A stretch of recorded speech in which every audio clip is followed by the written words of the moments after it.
informasi yang pertama datang dari FB dan Google ya. Uni Eropa makin galak ke raksasa teknologi menyusul konflik yang terjadi di Timur Tengah dan jelang tahun politik 2024 mendatang.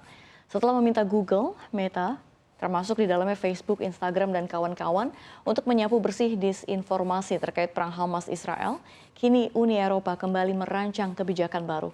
Kebijakan itu mengharuskan penyedia platform untuk memberikan label yang jelas pada iklan politik di media sosial. Jika melanggar, Google CS bisa dikenakan denda sebesar 6% dari total omset iklan di Eropa. Selain itu, iklan politik dilarang untuk menampilkan profil seseorang berdasarkan etnis, agama, dan orientasi seksual. Aturan ini diprediksi akan menurunkan jumlah iklan politik di wilayah Eropa jelang pemilu. Negara-negara di Uni Eropa dan para pembuat kebijakan telah sepakat untuk membuat draft regulasi ini sejak diusulkan tahun lalu oleh Komisi Eropa. Semua iklan politik online akan tersedia dengan berbagai batasan.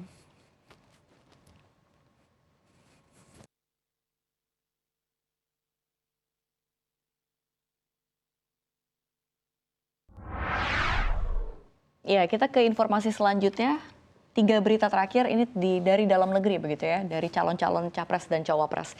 Yang pertama, calon presiden Anies Baswedan menjanjikan kemiskinan di Indonesia bisa turun ke 4 hingga 5% pada 2029 mendatang. Ini merupakan target tinggi, sementara diketahui angka kemiskinan saat ini sebesar 9,36%. Salah satu hal konkret dilakukan Anies adalah dengan memastikan biaya hidup terjangkau, salah satunya melalui komponen harga pangan.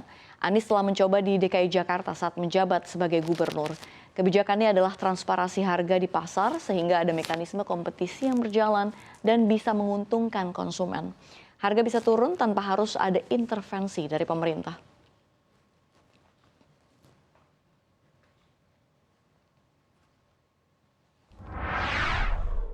Ya, kini kita ke capres selanjutnya. Ada Pak Prabowo. Calon Presiden Prabowo Subianto akan merombak Kementerian Keuangan jika menang dalam pemilu 2024. Direktorat Jenderal Pajak dan Direktorat Jenderal Bea Cukai akan dipisahkan dari Kemenkyu dan menjadi badan penerimaan negara. Ide pendirian BPN ini sebenarnya bukan barang baru ya. Prabowo kini dalam proses pendalaman sekaligus perbandingan dengan negara lain. Indonesia kini kalah dari Kamboja dan hal penerimaan negara terhadap produk domestik bruto atau PDB. Indonesia hanya 11,8% PDB, sementara Kamboja 18,1% PDB. Tidak cuma itu, Pak Prabowo juga menuturkan bahwa Indonesia juga kalah dari Malaysia, Thailand, dan juga Vietnam. Menurutnya itu adalah sesuatu yang harus dicermati, padahal Indonesia memiliki orang-orang hebat.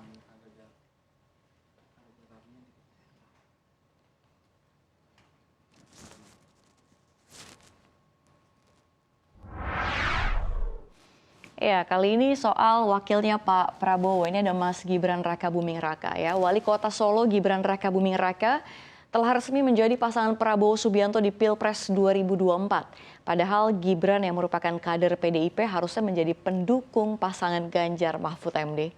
PDIP pun menilai Gibran sebagai sosok yang pembangkang.